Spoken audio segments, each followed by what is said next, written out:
நிச்சயிக்கிறதான இயேசு கிறிஸ்துவின் நாமத்தினாலேயும் எங்களுடைய சபை சார்பாகவும் இடத்துக்கு வந்திருக்கிறதான ஒவ்வொருவரையும் நான் வாழ்த்து வருவதிலே மிக்க மகிழ்ச்சி அடைகிறேன். எல்லாரும் சந்தோஷமா இருக்கிறீங்களா?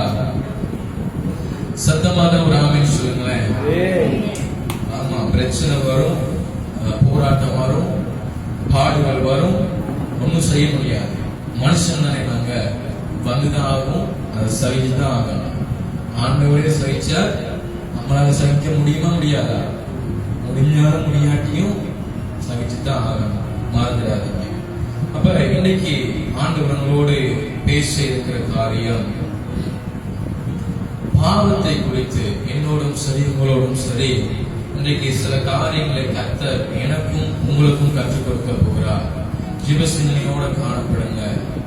அங்க இங்க உங்களுடைய சிந்தனைகளை சிதறடிக்க விடாதீங்க. பிசாசு இந்த நேரத்துல தான் கோல் பண்ணுவான், பிசாசு இந்த நேரத்துல தான் கடை பிரச்சனை வரத்து கொண்டு வருவான், இல்ல வேற என்னென்ன பிரச்சனையோ பிசாசு இந்த நேரத்துல தான் உங்களோட மைண்டை வந்து அவன் கண்ட்ரோல் பண்ண வைக்கிறான்.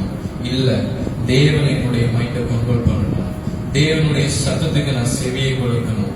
என் செவி கர்த்தருடைய சத்தத்தை நோக்கி இருக்கணும். அந்த வார்த்தை எனக்குள்ள வரணும். அந்த வார்த்தை என் வாழ்க்கையில கிரியை செய்யணும்னு சொல்லி இந்த நேரத்தில் ஒரு நிமிஷம் நீங்க ஜெபம் பண்ணுங்க. ஆண்டவரே, என் சிந்தனைகளை ஒருநிலைப்படுத்துங்கன்னு சொல்லுங்க.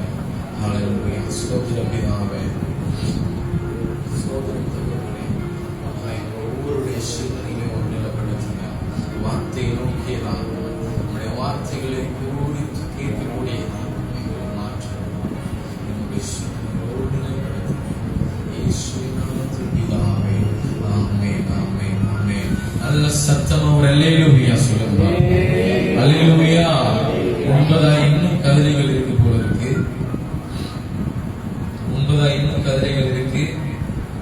பிளீஸ், பின்பதாய் வருகிறவர்களுக்கு உங்களுடைய நாட்காலிகளை கொடுக்க வேண்டும். நீங்க முன்னுக்கு வந்தீங்கன்னு சொன்னாதான் பின்னுக்கு வாரவங்க அதுல வந்து அமர முடியும். இது இன்னைக்கு மாத்திரமல்ல, நீ வருகிற ஒவ்வொரு நாட்களும் செய்யுங்க. விசுவாசத்தோடு ஆலயத்துக்குள்ள வரும் பொழுதே வாங்க. இன்னைக்கு புதிய நபர்கள் ஆண்டவரே ஆலயத்துக்கு வரணும்னு சொல்லிக்கொண்டே வாங்க.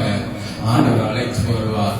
உன் விசுவாசம் ஒரு நாளும் வீண் போகாது. ஆமென் சொல்லுங்களேன். அல்லேலூயா. உன் விசுவாசம் ஒரு நாளும் வீண் போகாது. ஏன்னு சொன்னா, நீ வைத்திருக்கிற விசுவாசம் என் கர்த்தர் மேலே இருக்கிறது. ஆமென். அல்லேலூயா, அல்லேலூயா. வேதத்துக்குள்ள கடந்து சொல்லுவோம்.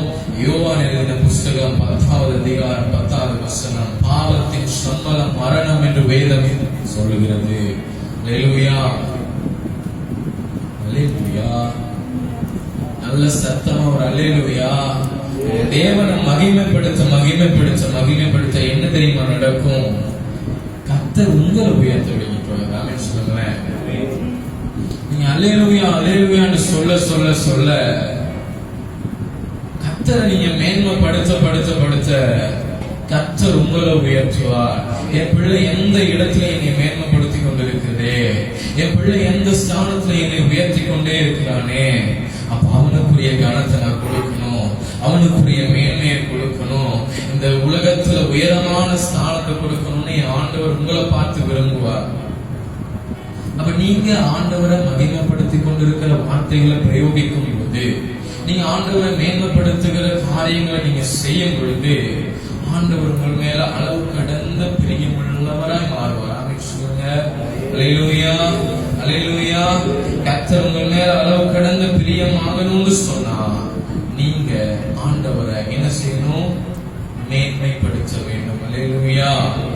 எடுத்துக்கொள்ளலாம். யோவான் எழுதின புஸ்தகம் 10வது அதிகாரம் 10வது வசனம். பாவத்தை குறித்ததான காரியங்களை, சில காரியங்களை கர்த்தர் உங்களோடும் என்னோடும் பேசி, இந்த பாவத்தின் காரியங்களிலிருந்து, இந்த அசுத்தமான காரியங்களிலிருந்து உங்களையும் என்னையும் விடுதலையாக்குவார் என்ற விசுவாசத்தோடு ஒரு நபர் எடுத்தவர்கள் நீங்க வாசிங்க.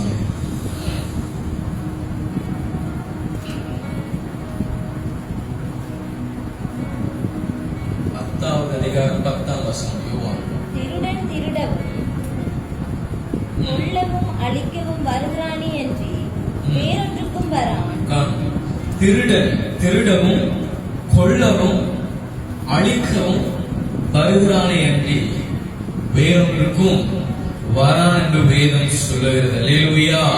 உங்களுடைய வீட்டுல இன்னைக்கு உதாரணமா இந்த வார்த்தை இருக்கு. உதாரணமா ஒரு காரியத்தை சொல்லி இருக்கிறாங்க. உங்களோட வீட்டுல ஒரு திருடன் வரான்னு சொன்னா, ஐயா அம்மா எப்படி சுகமா இருக்கிறீங்களா, நல்லா இருக்கிறீங்களா, சாப்பிட்டீங்களா, சுகம் விசாரிக்கவா வருவான்? உங்களோட கதைச்சு பேசி சிரிச்சுட்டு போகவா வருவான்? இல்ல உங்க வீட்டுல என்னென்ன காரியங்கள் இருக்குன்னு பாக்குறதுக்கு வருவான்? எதுக்கு வருவான் திருடன்? களவெடுத்துட்டு போக. உங்க வீட்டுல என்ன இருக்கு, என்ன விலை மதிப்பில்லாத ஒரு விலை மதிக்கக்கூடிய நல்ல பொருள் இருக்கு, பணம் இருக்கா, நகை இருக்கா, என்ன இருக்குன்னு சொல்லி உங்கள்கிட்ட பார்க்க வருவான். அதை உங்கள்கிட்ட இருந்து திருடிட்டு போ, களவாடிட்டு போக வருவான். அப்ப இந்த உலகத்திலையும் சில காரியங்கள் அப்படி இருக்கு. பாவமான காரியம், பாவத்தை குறித்ததான காரியம் இந்த வசனத்துல உதாரணமா சொல்லப்பட்டிருக்கு. எனக்கு அன்பான சகோதர சகோதரியே, 2 காரியம் இந்த உலகத்திலே சம்பவிக்கப்படும். ஒன்று நல்லதுன்னு இருக்கும், இன்னொன்று கெட்டதுன்னு இருக்கும். கட்டாயமா ஒன்று பிறப்புன்னு ஒன்று இருந்தா இறப்பு கட்டாயமா இருந்தே ஆகும். நெருப்பும் ஒரு பக்கத்துல எரியும், தண்ணியும் ஒரு பக்கத்துல இருக்கும். அல்லேலூயா. ஒன்று நீ அனலா வாழணும், இல்லைன்னா குளிரா வாழணும். ஒன்று நீ ஆண்டவரோட வாழணும், இல்லைன்னா பிசாசோட. சொல்லுங்களேன் சொல்லுங்களேன். வாழக்கூடாதுங்க. வாழ்றது விருப்பம் இல்லை ஆண்டவருக்கு. நீங்க அப்படி போறது விருப்பம் இல்லை. கர்த்தர் விரும்புகிற காரியம், நீ என்னுடைய மகன், என்னோடு வாழ வேண்டும் என்று விரும்புகிறார். அல்லேலூயா, அல்லேலூயா. அதனாலதான் வேதத்துல நாங்க பார்க்கிறோம், பாவத்தின் சம்பளம் மரணம், ஆனாலும் மறுபடியும் மறுபடியும் பாவத்தை செய்து கொண்டிருக்கிறோம். ஏன் இந்த பாவம் மரணம் என்கிற காரியத்தை பத்தி குறித்திருக்கிறதே, இது என்னத்தை வெளிப்படுத்தி எந்த மரணத்தை குறித்து சொல்லுதுன்னு சொன்னா, எங்களுடைய சரீரம் இருக்கு. இது எங்களுடைய சரீரம் பாவத்தின் சம்பளம் மரணம் என்று சொல்லப்பட்டிருக்கு. ஆனா நாம் மரணிக்கலையே. சில நபர்களை பாருங்க, அநேக பாவத்தை செய்வாங்க, தவறான காரியத்தை செய்வாங்க, குடிப்பாங்க, வெறிப்பாங்க, கஞ்சாவா இருக்கலாம், வீடியா இருக்கலாம், என்ன காரியமா இருக்கும், உங்களை பிரச்சனையா இருக்கலாம், விபச்சாரம், எந்த காரியமா இருக்கலாம், எல்லா காரியத்தையும் செய்வாங்க. ஆனா இந்த உலகத்துல அவங்க வாழ்ந்துட்டு தான் இருப்பாங்க. சில நேரத்துல நல்லாவும் இருப்பாங்க. அவங்கதான் ஏன் நல்லா இருக்கிறாங்க? ஆனா வசனத்துல சொல்லப்பட்டிருக்கே பாவத்தின் சம்பளம் மரணம் என்று சொல்லி. அப்ப ஏன் அவங்க சாகலன்னு சொல்லி நீங்க கேட்கலாம். ஏன் சாகலன்னு சொல்லி கேட்கலாம். இதுக்கு இன்னொரு காரியம் இருக்கு. என்ன காரியம் சொன்னா, பாவத்தின் சம்பளம் மரணம். அந்த மரணம் எப்படி ஒரு மனுஷனுக்கு ஏற்படுன்னு சொன்னா, இன்னைக்கு எல்லாரும் இறந்து போறாங்க பாருங்க, அந்த மாதிரியா? அந்த மரணத்தை குறித்து சொல்லப்பட்டிருக்கு. எந்த மரணத்தை குறித்து சொல்லப்பட்டிருக்குன்னு சொல்லி பார்ப்போம்.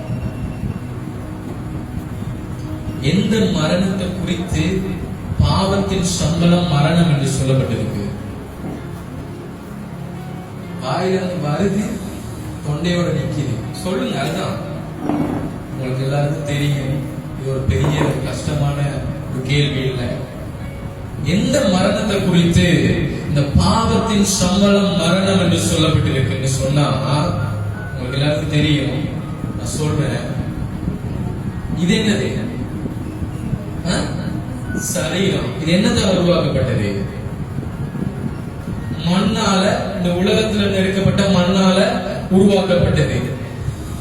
ஆண்டவர் என்ன செஞ்சாரு?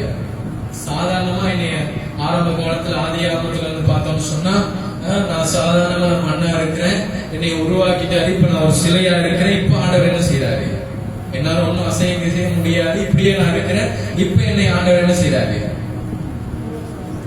ஜீவ சுவாசத்தை ஊதின பின்பதாக என்ன நடக்குது? உயிர் உருவாகிறது. அல்லேலூயா. அதுக்குள்ளே ஆத்மா உருவாகி விட்டது. அல்லேலூயா. இப்ப 2 காரியம் இருக்கு. ஒன்று சரீரம் இந்த உலகத்தினால உருவாக்கப்பட்டது, இதனால ஒன்றும் செய்ய முடியாது. இன்னொரு காரியம், கர்த்தருடைய ஜீவ சுவாசத்தை என் மேல ஊதின நிமித்தமாய் என்னுடைய ஆத்மா உருவாக்கப்பட்டது. அல்லேலூயா. அல்லேலூயா. பாவத்தின் சம்பளம் மரணம் என்று உங்களுடைய சரீரத்தை குறித்து சொல்லுதா, இல்ல ஆத்மாவை குறித்து சொல்லுதா? சொல்லுங்களேன். ஆத்மாவை குறித்து சொல்லப்பட்டிருக்கிறது. அல்லேலூயா. அதனாலதான் நான் முதலே சொன்னது போல சில மனிதர்கள் பாவம் செய்வாங்க, சில மனிதர்கள் பாவத்தையே மூழ்கி அவங்க எந்த நேரம் பார்த்தாலும் பார்க்கிற நேரம் எல்லாம் பாவம் பாவம் செய்து கொண்டுதான் இருப்பாங்க. எல்லாருக்கும் தெரியும். ஆனா அந்த மனுஷன் நல்லாதான் இருப்பான். ஆனா அவனுடைய உள்ளான மனுஷன், அதாவது ஆத்மா, கர்த்தர் ஊதின ஜீவ சுவாசம் அதை என்ன செய்து விட்டது என்றோ மரித்து போய்விட்டது. அல்லேலூயா, அல்லேலூயா. இந்த சரீரத்தை வச்சுதான் செயல்பட்டு கொண்டிருக்கிறான். எல்லா காரியத்தையும் இந்த சரீரத்தை வச்சுதான் செய்து கொண்டிருக்கிறானே ஒழிய அவனுக்குள்ள இருந்த உள்ளான மனிதன் என்றோ மரித்து போய்விட்டான். அல்லேலூயா, அல்லேலூயா. கர்த்தர் சொல்லுகிற ஒரே காரியம், நீ பாவம் செய்தேனா உன்னுடைய ஆத்துமா மரித்து போய்விடும் என்றதை மறந்து போய்விடாத மகனே மகளே என்று சொல்லுகிறார். அல்லேலூயா, அல்லேலூயா.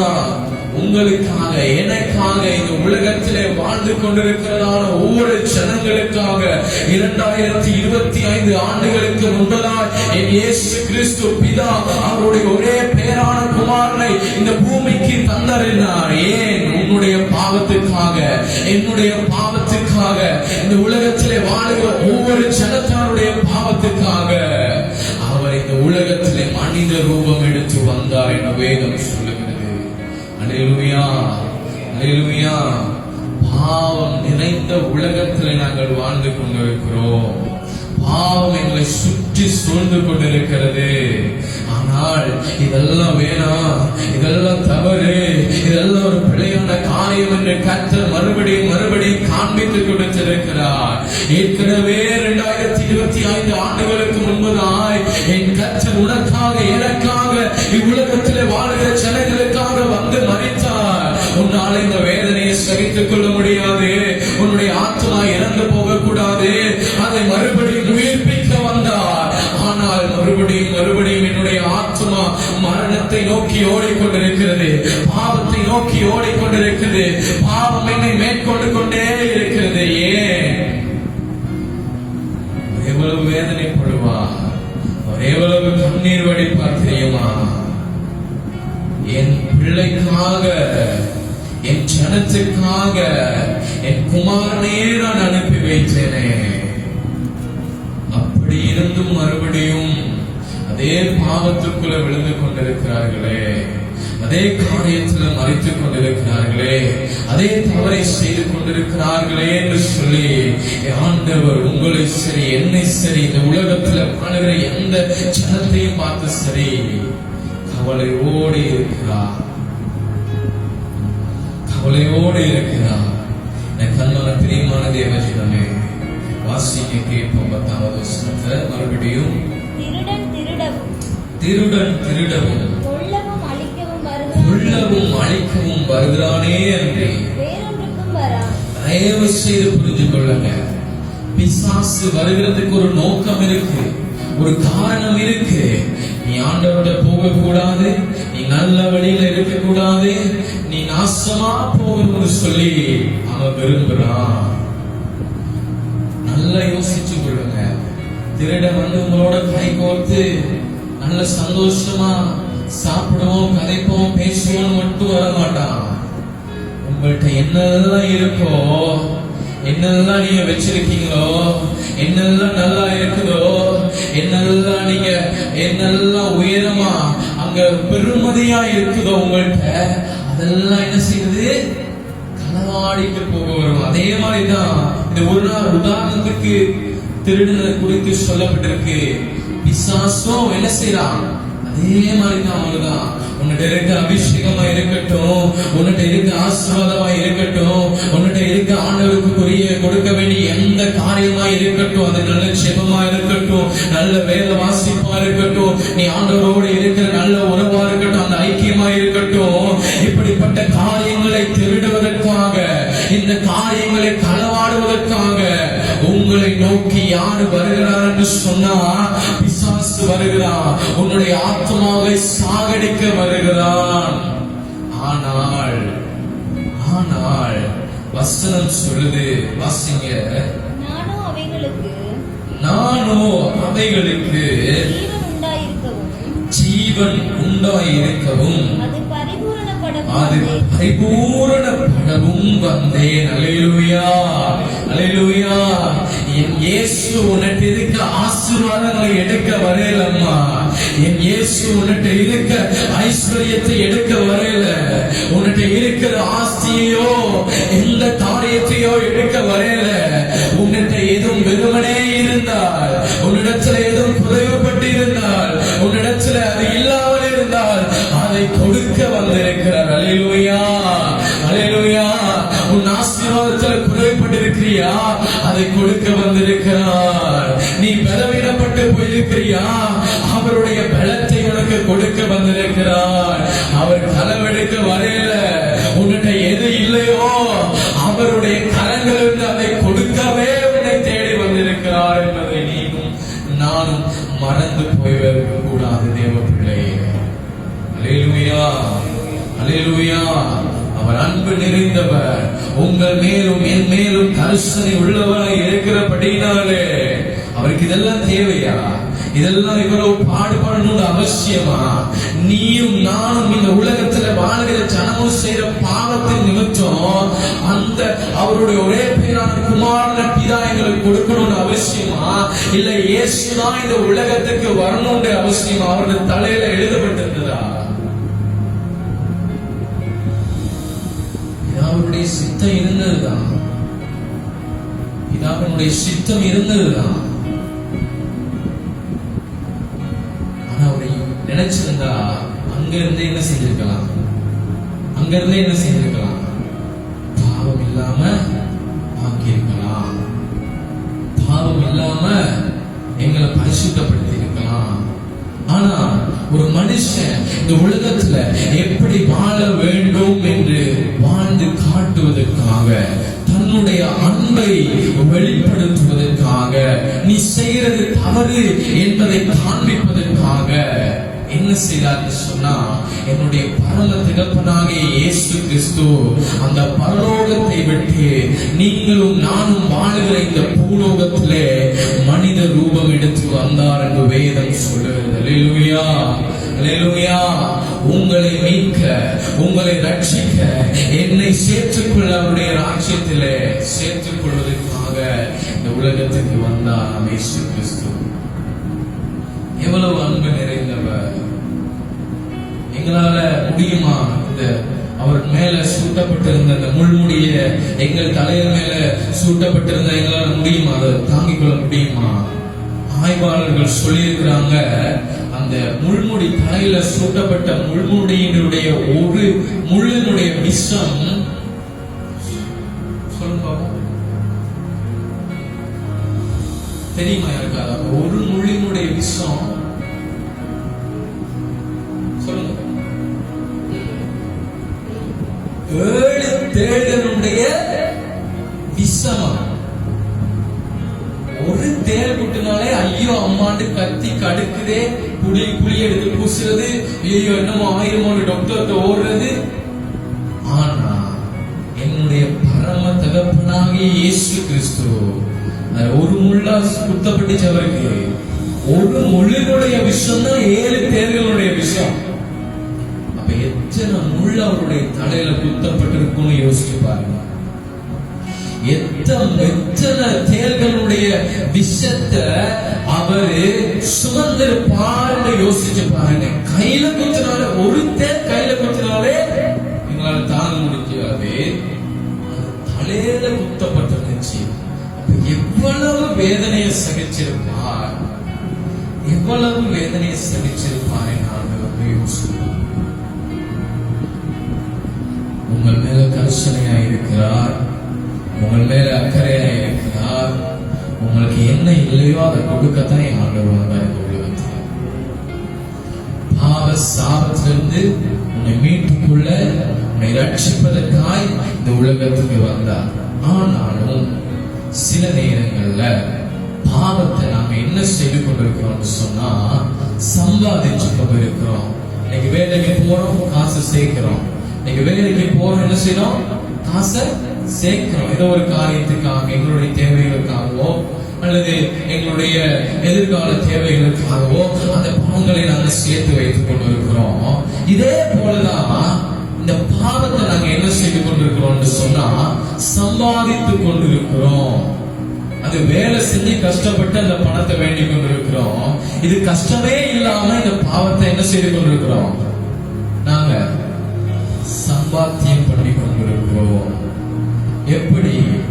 எங்களுக்கே அது தெரியல, எங்களாலே புரியல. எங்களுக்கு அது தெரியாமலே சில பாவங்களை செய்யறோம்.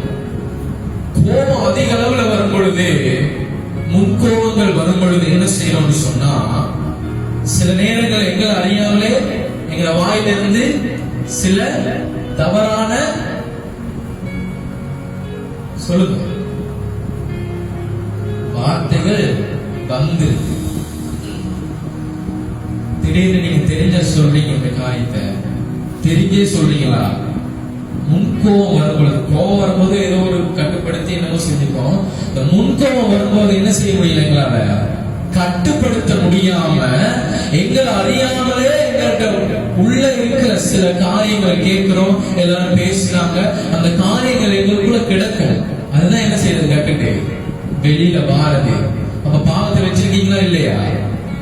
வச்சிருக்கீங்களா இல்லையா? ஆண்டவர் உனக்காக 2025 ஆண்டுகளுக்கு முன்பதாய் மரித்தாரா இல்லையா? சிலுவையில் அறையப்பட்டாரா இல்லையா? ஆணி தலைமுடியில தலையில அவருடைய முட்கிரீடங்கள் சுட்டப்பட்டதா இல்லையா? சுட்டப்பட்டது, அறையப்பட்டார், இறந்தார், 3ஆம் நாள் உயிரோடு எழும்பினார். ஆனாலும் இன்றைக்கும் நான் என்ன செய்து கொண்டிருக்கிறேன்? இப்படிப்பட்ட தெரியாத பாவங்களை நான் சம்பாத்தியம் பண்ணி கொண்டிருக்கிறேன். இதை நான் சேகரிச்சு கொண்டிருக்கிறேன். நீங்க வீட்டுல சில பேர் உண்டியல்ல என்ன சொல்றது, பணங்களை சேகரிப்பீங்க. அந்த மாதிரி அதை நீங்க தெரிஞ்சு சேகரிக்கிறீங்க. இதை நீங்க தெரியாம சேகரிச்சு கொண்டிருக்கிறீங்க. பாவம் உங்களுக்கே தெரியல, இது ஒரு பாவம்னு உங்களுக்கே தெரியாம இந்த காரியத்தை செய்து கொண்டிருக்கீங்க. அருமையான தேவ பிள்ளைகளே, வசனம் சொல்லுது, நானோ அவைகளுக்கு ஜீவன் உண்டாயிருக்கவும் அது பரிபூர்ணம் அடையவும் வந்தேன். அல்லேலூயா, அல்லேலூயா. உன்னை பரிசுத்தப்படுத்த, உன்னை சேர்த்துக் கொள்ள, தன்னுடைய மகனாக மாற்றிக்கொள்ள, உன்னை ரட்சிப்பின் பாதைக்குள்ளே நடத்துவதற்காக இயேசு கிறிஸ்து இவ்வுலகத்துக்கு வந்தாரே ஒழிய உன்னிடத்தில் இருந்து இருக்கிற எந்த காரியத்தையும் எடுப்பதற்காக, உன்னை கொலை செய்வதற்காக, உன்னை அழித்து இல்லாமல் ஆக்குவதற்காக என் இயேசு உன்னை தேடி வரவில்லை. உன்னை உருவாக்குவதற்காக, உன்னை மரணத்திலிருந்து உயிர்ப்பிப்பதற்காக, உன்னை சாபத்திலிருந்து விடுதலை ஆக்குவதற்காக என் இயேசு உன்னை தேடி வந்தார். அல்லேலூயா, அல்லேலூயா. நல்ல சத்தமா ஒரு அல்லேலூயா சொல்லுங்களேன். என் தேவனே உங்களை தேடி வந்திருக்கிறார்னா, நீயும் நானும் நீ உலகில் வாழுகிற எல்லா ஜனங்களும் எவ்வளவு பாக்கியவான்கள் என்று பாருங்க. ஒரே பேரான குமாரன், அவரையே இயேசு பிதா கொடுத்திருக்கிறார் சொன்னா, நீங்களும் நானும் எப்பேற்பட்டவர் என்று பாருங்க. எல்லாருக்காகவும் தான் கர்த்தர் வந்தார். ஆனால் இந்த வார்த்தைகளை இன்றைக்கும் தியானிச்சு, இந்த வார்த்தையின்படி இன்றைக்கும் வாழ்றோம்னு சொன்னா, நீங்களும் நானும் விலையேற பெற்றவர்கள். சொல்லுங்களேன், அல்லேலூயா. நீங்களும் நானும் பாக்கியவானாய் பாக்கியவதையாய் இருந்து கொண்டிருக்கிறோம். அப்படியே எடுத்துக்கொள்ளுங்க. அதே யோவானுடைய புஸ்தகம் 8ஆம் அதிகாரம்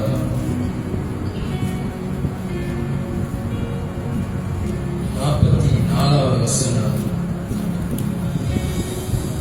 நீங்கள் உங்கள் பிதாவாகிய பிசாசானவனால் உண்டானவர்கள், உங்கள் பிதாவினுடைய இச்சைகளின்படி செய்ய மனதாயிருக்கிறீர்கள். அவன் ஆதி முதற்கொண்டு மனுஷ கொலைபாதகனாயிருக்கிறான். சத்தியம் அவனிடத்தில் இல்லாதபடியால் அவன் சத்தியத்திலே நிலை நிற்கவில்லை. அவன் பொய்யனும் பொய்க்கு பிதாவுமாயிருக்கிறபடியால் அவன் பொய் பேசும்போது தன் சொந்தத்தில் எடுத்தும் பேசுகிறான். அவன் பொய்யனும் பொய்க்கு பிதாவும் இருக்கிறான். யாரு யாரு? பிசாசு. அன்பான தேவனுடைய பிள்ளைகளே, பொய்யான காரியத்தை நோக்கி இன்றைக்கு இந்த உலகத்தின் ஜனங்கள் ஓடிக்கொண்டிருக்கிறாங்க. இதுக்குள்ள இருக்க சில நபர்கள், நானா இருக்கலாம், நீங்களா இருக்கலாம். நாங்க என்ன செய்யணும்னா பொய்யான காரியத்தை நோக்கி, போலியான காரியத்தை நோக்கி நாங்களும் ஓடிக்கொண்டிருக்கலாம். சில நேரங்கள் எங்களுடைய வாழ்க்கையில தவறுபடும், இல்லைன்னு சொல்லல. ஆனால் நீ அதை மாற்றிக்கொள்ள வேண்டும், அதை நீ மாற்றிக்கொள்ள வேண்டும் என்று கர்த்தர் சொல்லுகிறார். அல்லேலூயா.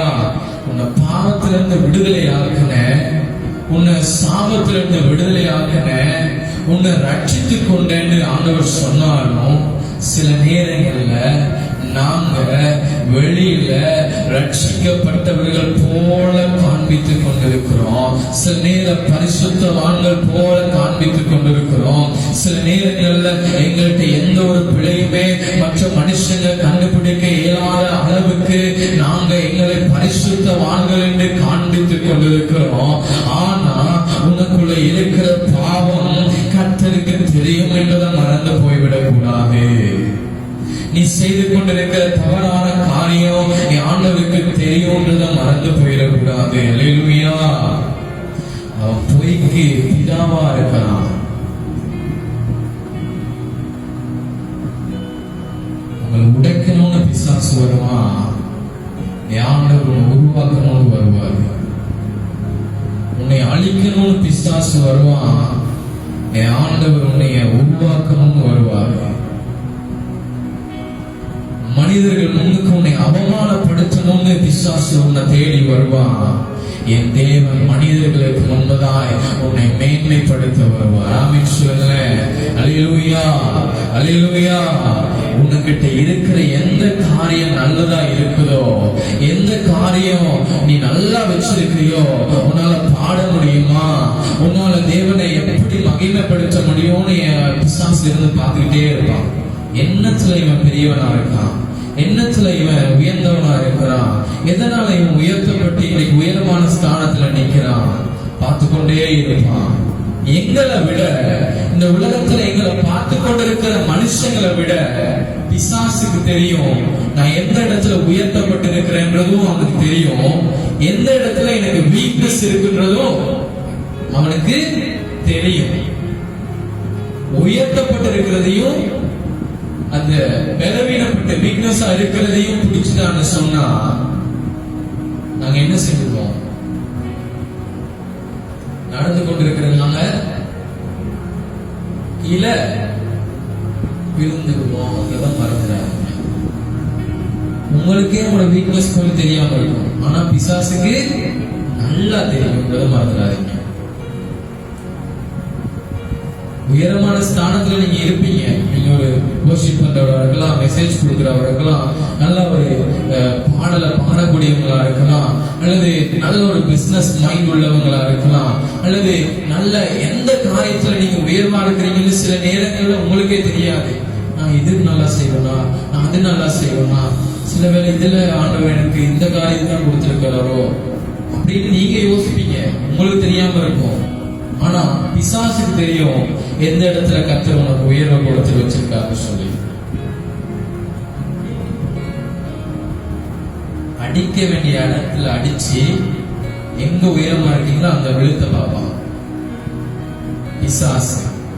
ஆனா கர்த்தர் எங்க நீ விழுறியோ அதே இடத்துல மனுஷங்க பார்க்க பிசாசு பயந்து ஓடி போக அதே இடத்துல உன்னைய உயர்த்துவார். ஆமென் சொல்லுங்களேன். அல்லேலூயா. அதே அதிகாரத்துல 36வது வசனத்தை ஒரு வாசிங்க.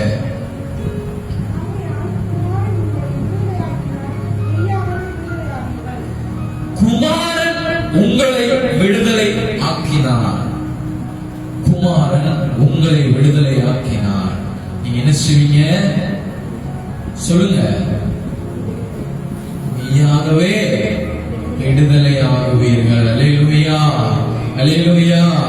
எந்த பாஸ்டரும் உங்களை விடுதலையாக்க முடியாது. எந்த ஒரு வல்லமையான ஊழியக்காரனும் உங்களை விடுதலையாக்க முடியாது.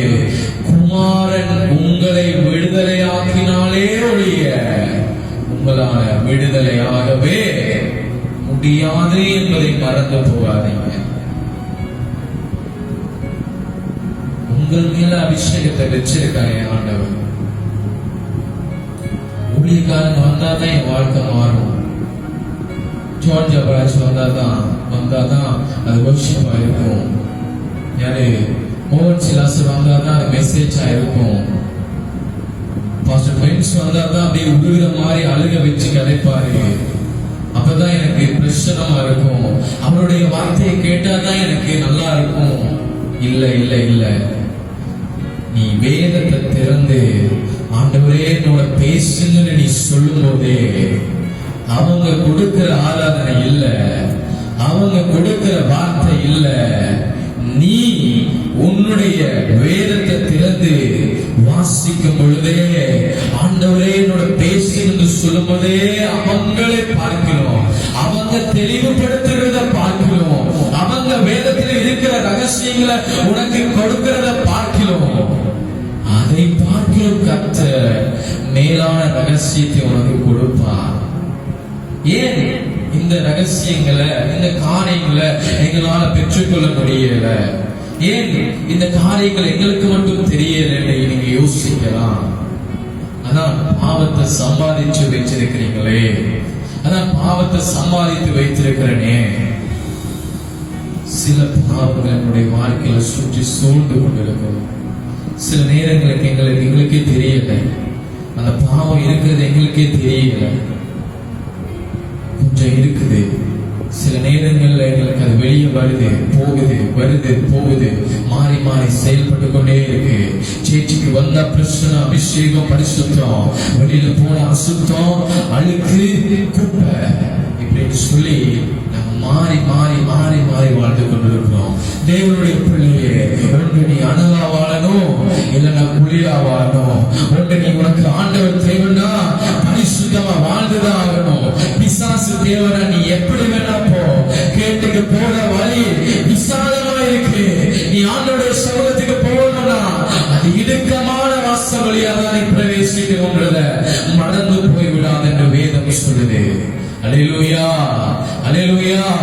மறந்து போகாதீங்க. பாவத்தின் சம்பளம் ஒரு நாள் உங்களுக்கு மரணத்தை கொண்டு வரும் என்று சொல்லி.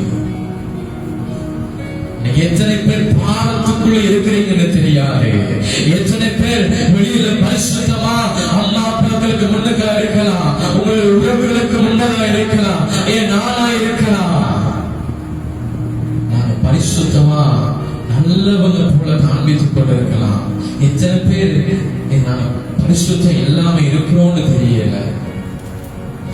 எத்தனை பேர் ஆண்டவரை வேதனைப்படுத்தி கொண்டு இருக்கிறோம்னு தெரியல. ஆனால் கர்த்தர் சொல்லுகிறார், நானோ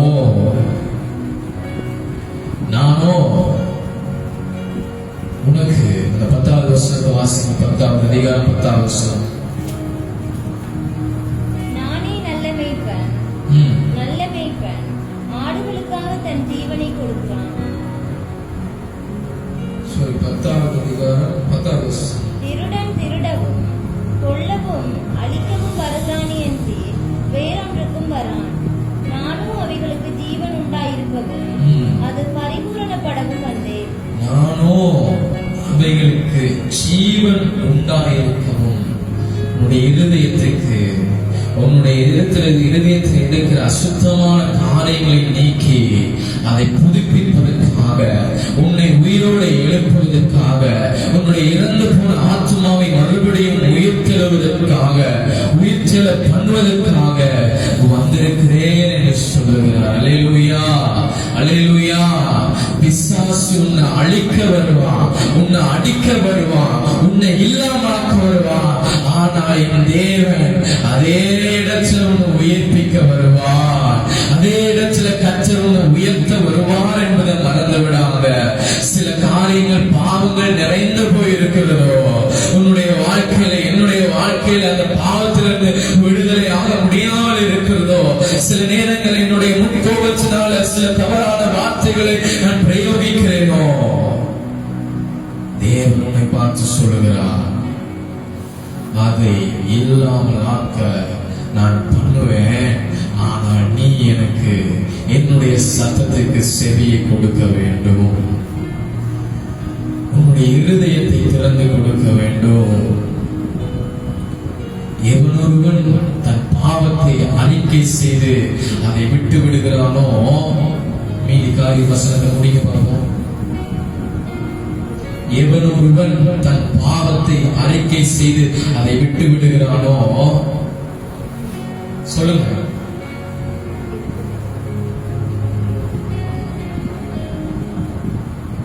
சொல்லுங்க.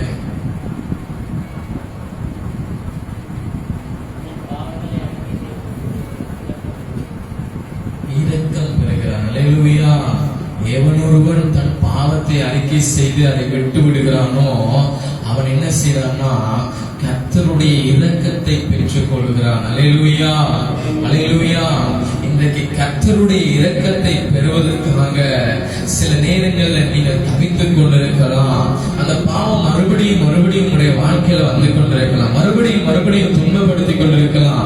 ஆண்டவருக்குள்ள எப்படியாவது நான் அபிஷேகமா இருக்கணும், ஆண்டவருடைய காரியத்தை செய்யணும், நான் பரிசுத்தமா வாழணும், நான் நல்லவனா இருக்கணும், இந்த சமுதாயத்துல எப்படியாவது நல்ல பேர் எடுக்கணும்னு சொல்லி நீங்க யோசிச்சு ஒரு 2 கிழமை 3 கிழமை 1 மாதம் சரியான பாதையில ஓடிக்கொண்டிருப்பீங்க.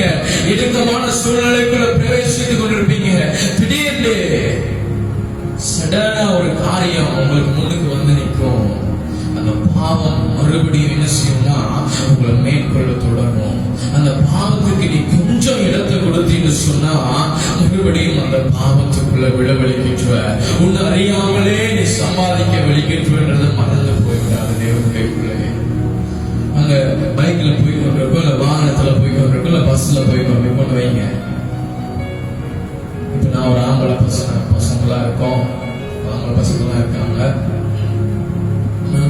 போய் கொண்டிருக்கோம். சடனா ஒரு பொம்பளை பிள்ளை அரைக்குற உடுப்போட வந்து முன்னுக்கு நிக்குது, இல்ல பைக்ல போய் இருக்கும்போது முன்னால க்ளோஸ் பண்ணுது. நீங்க என்ன செய்வீங்க? நீங்க என்ன செய்வீங்க? என்ன செய்வீங்க? பாப்பீங்களா? பாப்பீங்களா? சடனா வந்தா ஒண்ணுமே செய்ய முடியாது நம்மளால, அப்படிதானே? திடீர்னு உனக்கு வந்துட்டாங்கன்னு சொன்னா எங்களால ஒண்ணுமே செய்ய முடியாது. அதை பார்த்துட்டு பேசிட்டு தான் போகணும் இல்லை, நீங்க பார்த்துட்டு சும்மா போனீங்கனாலே காணும். பேசி நைசா பேசுற மாதிரி பேசி அங்க என்னென்ன தெரியுது நைசா பாக்குறது. அப்படியா? கேர்ள்ஸ் பார்க்க மாட்டாங்க, பாய்ஸ் அப்படி பார்ப்பாங்க நினைக்கிறேன். அப்படியா? தெரியல. சில பேர் பார்ப்பாங்க, சில பேர் பார்க்காம போயிடுவாங்க. சடனா ஒரு காரியம் வரும் பொழுது நீங்களால் ஒன்றுமே செய்ய முடியாது. நாங்க போய்கொண்டிருக்க நேரத்துல திடீர்னு ஒரு புள்ள முன்னுக்கு க்ரோஸ் பண்ணுது, நாங்க பார்த்துட்டோம், பார்த்துட்டு போயிட்டே இருக்கிறோம்னா ஒன்றும் செய்யாது. அது எங்களை பாவம் என்ன செய்யல, மேற்கொள்ள. பாவம் வந்துச்சு, இடம் கொடுக்கலன்னா நான் என்ன செய்யறேன், நேரா போயிட்டேன். அதே திருப்ப நடக்கல. இன்னும் கொஞ்சம் தெரியுற மாதிரி ஒரு பிள்ளை வருது, சடனா வருது, இன்னமும் தெரியுதுங்க, இன்னமும் கவர்ச்சியா இருக்கு. என்ன செய்யும்? உன்னுடைய இச்சை, உன்னுடைய பாவம் உன்னை என்ன செய்யுது? பாவம் உன்னை மேற்கொள்ளுது. நீ திரும்பி பார்க்கிற முதல் நீ பார்த்துட்டு பாவம் கேவலம் அருவருப்புன்னு சொல்லி நீ நேர்பார்வையிலே போற. 2வது தடவை உன்னை பிசாசு அடிக்கிறான். அதே இடத்துல நீ என்ன செய்யறன்னு சொன்னா அந்த பைக்கை நிப்பாட்டி திரும்பி பார்க்கிற.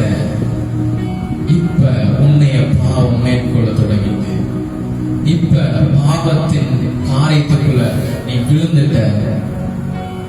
நீங்க நேரா போயிருந்தீங்கன்னு சொன்னா பாவம் உங்களை என்ன செய்ய முடியாது, மேற்கொள்ள முடியாது. நீ நின்று பார்த்தீன்னு சொன்னா பாவத்துக்கு நீ இடம் கொடுக்கிற, பாவம் உன்னை மேற்கொள்ள தொடங்கிவிடும் என்பதை ஒருபோதும் ஒரு நாளும் நீங்க மறக்க கூடாது. ஏனென்றால் பாவத்தின் சம்பளம் மரணத்திலே முடிவடைந்து விடும். உன்னுடைய ஆத்மா இறந்து போய்விடும் என்பதை மறந்து விடாதே. உன் ஆத்மா இறந்து போய்விட்டால் நரகத்துக்குள் நீ போக வேண்டும் என்பதை மறந்து போய்விடாதே.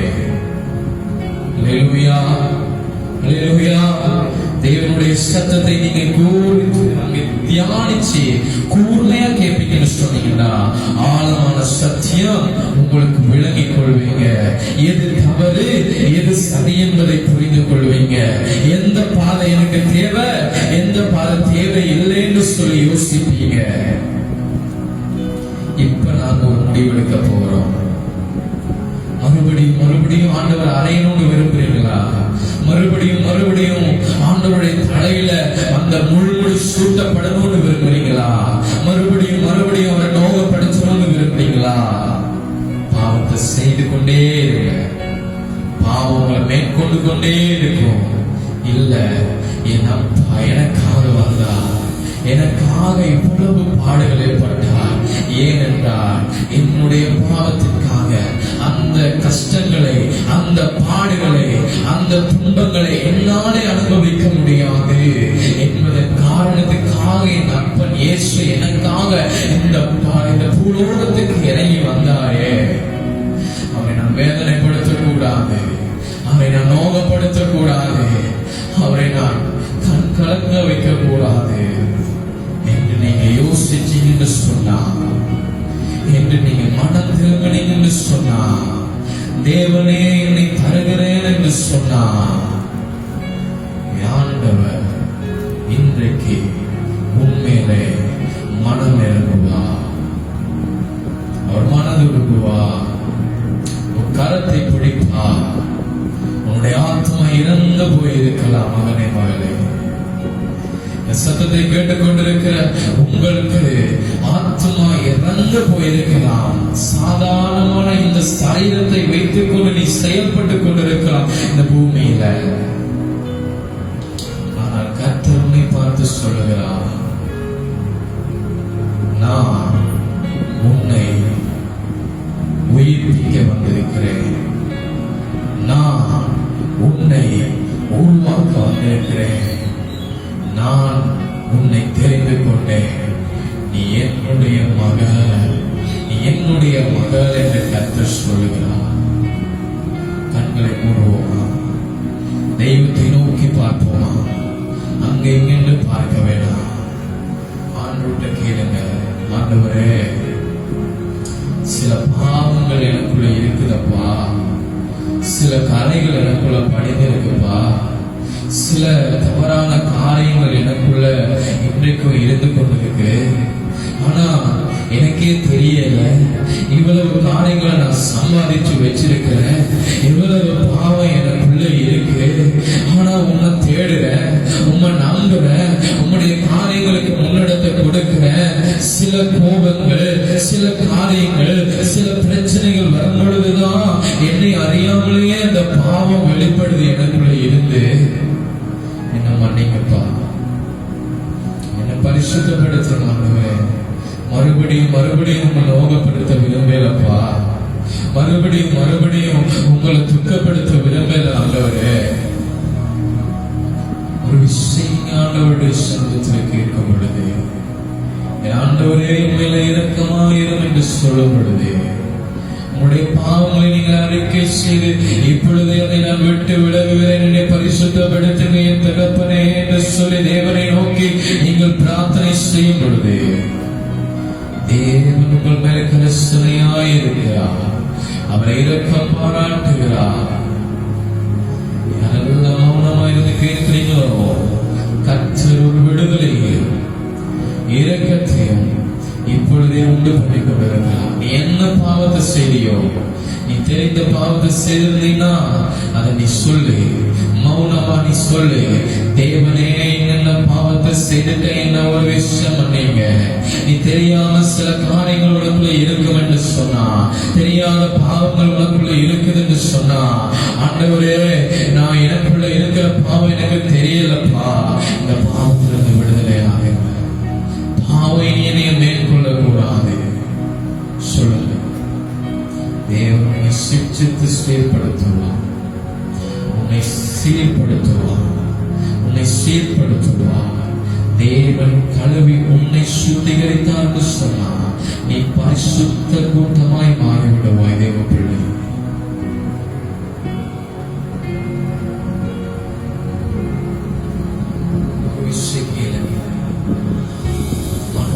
மனோரே என்று சொல்லுங்க.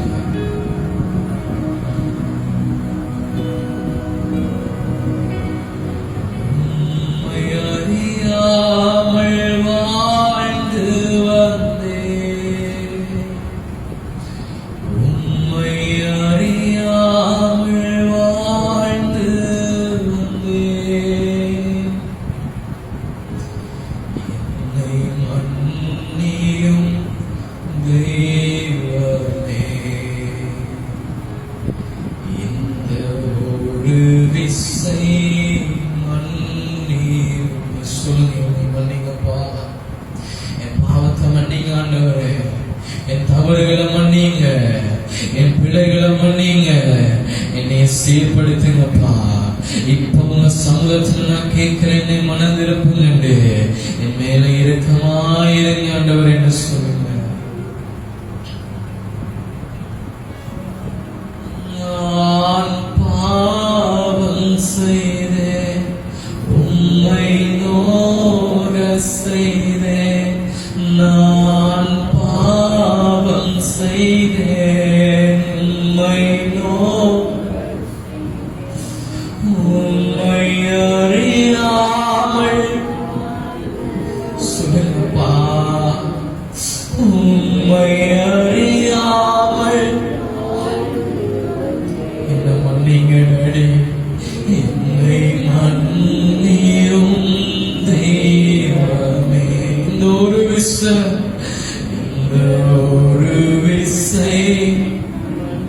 உள்ளத்தினாலத்திலிருந்து உண்மை துவத்தோடு என்னை மன்னியும்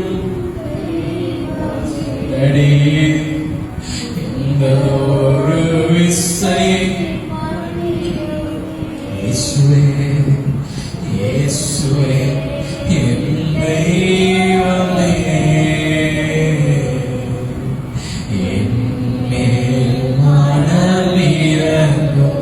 பாடுங்க இயேசுவே, இயேசுவே.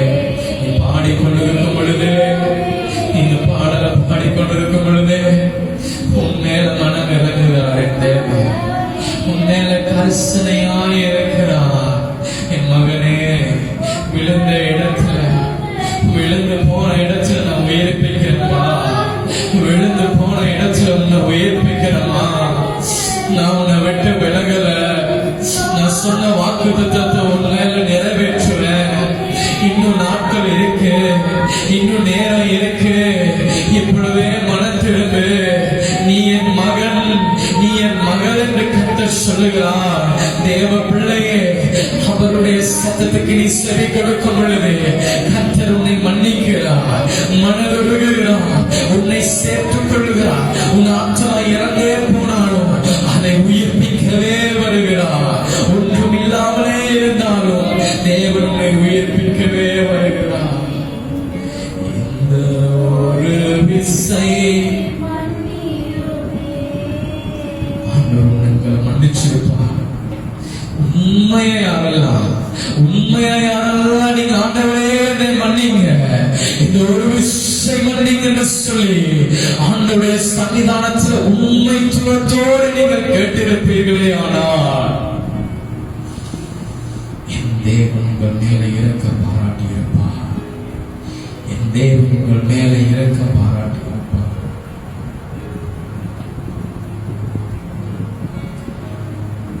இந்த ஒரு கொஞ்ச நேரத்துல என் ஆண்டவர் என் மேல இறக்க பாராட்டியிருப்பார் சொல்லி நீங்க யோசிக்கலாம்.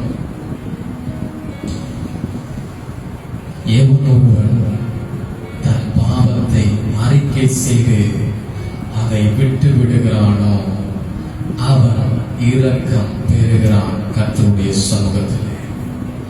இதை நீங்க விசுவாசிச்சீங்கன்னு சொன்னீங்கன்னா இப்பொழுதே கர்த்தர் உங்கள் மேல இரக்க பாராட்டியிருப்பார். கர்த்தர் என்னுடைய வாழ்க்கையில நன்மை செய்வதற்காக ஒரு நல்ல அந்த தெய்வத்துக்கு நல்ல தலைக்கு மேல 2 கரங்களை தட்டி நன்றி என்று சொல்லுவோமா? தேவன் மேல இலக்கம் பாராட்டி இருக்கிறாரோ நன்றிய பாடு சொல்லுங்க. நல்ல உற்சாகமா சொல்லுங்க. பார்த்தா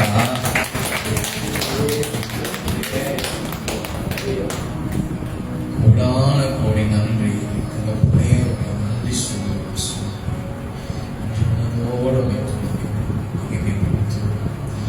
எல்லா துதியும் கனம் மேன்மை ஒருவருக்கே செலுத்தி என்னை தரமட்டமாய் தாழ்த்துகிறேன்.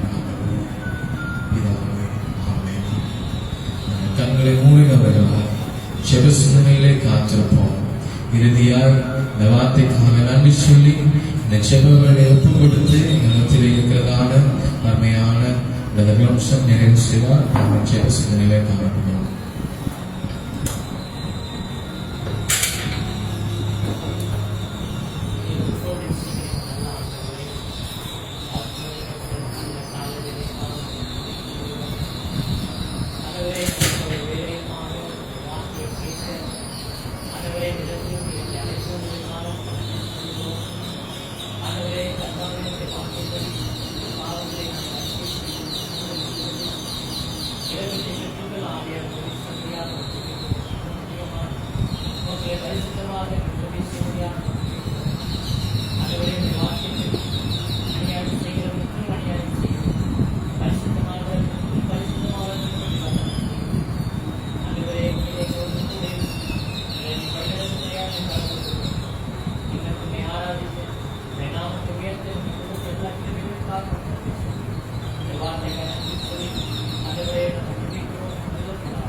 இருதயங்களை கரங்களை வைத்து ஒருமனப்பட்டவர்களாய் சேர்ந்து சொல்வோம். என் ஆத்மாவே கர்த்தரை ஸ்தோத்திரி, முழுவதுமே உடைய நாமத்தை ஸ்தோத்திரி.